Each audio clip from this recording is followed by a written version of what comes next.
9 सितंबर 1960 कराची में सदर अयूब खान और जवाहर लाल नेहरू के दरमियान सिंतास मुआहिदा हुआ था। तकरीब के बाद सदर अयूब खान और पंडित जवाहर लाल नेहरू के दरमियान एक गैर रस्मी मुलाकात हुई।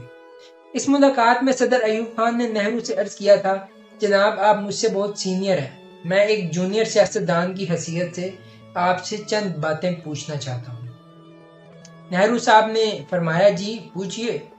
सदर अयूब खान ने पूछा, एक कामयाब मुसलमान हुक्मरान में क्या खूबी होनी चाहिए? नेहरू साहब ने कहा, एक पाकिस्तानी मुसलमान हुक्मरान उस वक्त तक कामयाब नहीं हो सकता जब तक वो अल्लामा इकबाल का हाफिज ना हो। सदर अयूब खान नेहरू से ये जवाब एक्सपेक्ट नहीं कर रहे थे, लिहाजा वो हैरत से उनकी तरफ देखने लगे। नेहरू ने कहा, सदर मोहतरम, आपके अल्लाह ने आपको अल्लामा इकबाल की शक्ल में बहुत बड़ी नेमत से नवाजा। खुदी और खुददारी अल्लामा इकबाल का फलसफा था। आप आज कराची से खैबर तक देख लीजिए, आज आपको किसी जगह ना खुदी नजर आएगी और ना ही खुददारी। आज अल्लामा इकबाल की यौम विलादत के मौके पर मुझे यूं महसूस होता है कि हम इस मुल्क में रोज़ाना अल्लामा इकबाल और कायद आज़म के ख्यालात और नज़रिया पाकिस्तान का मजाक उड़ाते हैं। आज के पाकिस्तान और अल्लामा इकबाल और कायद आज़म के पाकिस्तान में ज़मीन आसमान का फ़र्क है।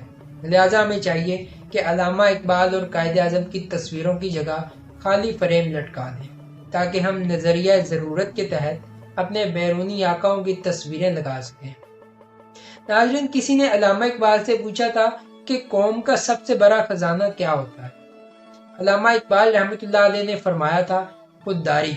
उनका कहना था कि अगर किसी कौम के पास सोने के पहाड़ भी हों, लेकिन उसमें खुददारी का मादा ना हो तो उस कौम को बेकारी बनने में देर नहीं लगती। और अगर किसी गरीब और मस्कीन मखलूकुल हाल कौम के पास सिर्फ खुददारी हो तो वो कौम बहुत जल्द अमीर और ताकतवर बन जाती है।